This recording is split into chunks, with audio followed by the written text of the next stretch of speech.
നമസ്കാരം, ഏവർക്കും കനകധാര വ്ലോഗ്സിലേക്ക് ഹൃദ്യമായ സ്വാഗതം. ഇന്ന് ഞാൻ പറയാൻ പോകുന്നത് സുബ്രഹ്മണ്യ സ്വാമിയുടെ ഏറ്റവും ശക്തിമത്തായ ഒരു ഒറ്റവരി മന്ത്രത്തെക്കുറിച്ചാണ്. അതിനു മുൻപായി ആദ്യമായിട്ടാണ് എൻ്റെ ചാനൽ ആരെങ്കിലും കാണുന്നതെങ്കിൽ ദയവായി ഒന്ന് സബ്സ്ക്രൈബ് ചെയ്തേക്കണേ. തുടർന്ന് വരുന്ന ബെൽ ബട്ടൺ കൂടി ഒന്ന് പ്രസ് ചെയ്തേക്കണേ. എന്നാൽ മാത്രമേ ഞാനിടുന്ന വീഡിയോസിൻ്റെ നോട്ടിഫിക്കേഷൻ നിങ്ങളിലേക്ക് എത്തുകയുള്ളൂ. ഇനി വീഡിയോയിലേക്ക് കടക്കാം. 2025 ഏറ്റവും ശക്തിമത്തായ ഭാവത്തിൽ നിൽക്കുന്നത് സുബ്രഹ്മണ്യ സ്വാമിയാണ്. 2025 എല്ലാ സംഖ്യകളും കൂടി കൂട്ടുമ്പോൾ നമുക്ക് 9 ലഭിക്കും. ഈ 9 ചൊവ്വാഗ്രഹത്തെയാണ് സൂചിപ്പിക്കുന്നത്. ചൊവ്വാഗ്രഹത്തിൻ്റെ അധിപൻ സുബ്രഹ്മണ്യ സ്വാമിയാണ്. ആയതിനാൽ ഈ വർഷം മുഴുവൻ സമാധാനത്തോടെയും സന്തോഷത്തോടെയും കടമില്ലാതെയും ജീവിക്കാൻ ഈ ഒരു സുബ്രഹ്മണ്യ ഭജനം കൊണ്ട് സാധിക്കും. നമുക്കറിയാം, സുബ്രഹ്മണ്യൻ അറിവിൻ്റെ മൂർത്തി കൂടിയാണ്.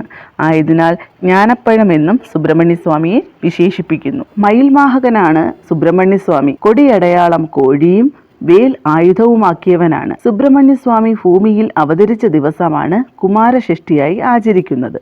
ഈ ദിവസം സവിശേഷമായ ഗുഹപഞ്ചരത്ന സ്തോത്രം ജപിക്കുന്നത് ഏറെ ഫലപ്രദമാണ്. വിദ്യാർത്ഥികൾക്ക് പഠനത്തിൽ നേട്ടം കൈവരാനും സാമ്പത്തിക ലാഭത്തിനും ഗൃഹത്തിൽ ഐശ്വര്യം കളിയാടാനും പഞ്ചരത്ന സ്തോത്രം ജപിക്കുന്നത് ഏറെ ഗുണം ചെയ്യും. മകയിരം, ചിത്തിര, അവിട്ടം നക്ഷത്രക്കാർക്കും ജാതകത്തിൽ മേടം, മിഥുനം, ചിങ്ങം, തുലാം, ധനു, കുംഭം രാശികളിൽ ചൊവ്വ നിൽക്കുന്നവർക്കും ഈ സ്തോത്രജപം അത്യുത്തമമാണ്. കലിയുഗത്തിന്റെ ദോഷശാന്തി കൈവരുത്തുവാൻ കുമാരസ്വാമി കനിയുമെന്നാണ് വിശ്വാസം. ഇനി ഏതൊരു സാധാരണ വ്യക്തിക്കും തന്റെ ആഗ്രഹസാഫല്യത്തിന് വേണ്ടിയും സമ്പദ് സമൃദ്ധിക്ക് വേണ്ടിയും മുരുക ഭഗവാനോട് പ്രാർത്ഥിക്കേണ്ട മന്ത്രം ഏതാണെന്നും എത്ര പ്രാവശ്യം ജപിക്കണമെന്നും നോക്കാം. ഓം വജത് ഭുവേ നമ.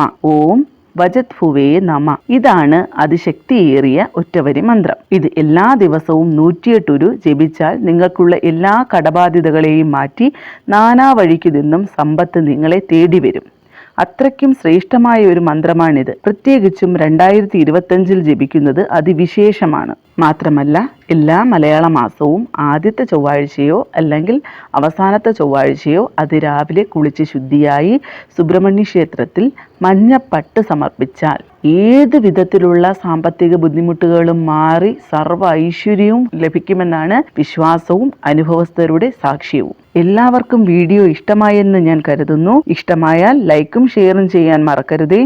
ഏവർക്കും മുരുക ഭഗവാന്റെ അനുഗ്രഹം ഉണ്ടാകട്ടെ എന്ന് പ്രാർത്ഥിച്ചുകൊണ്ട് അടുത്ത വീഡിയോയുമായി വരുന്നത് വരെ നന്ദി, നമസ്കാരം.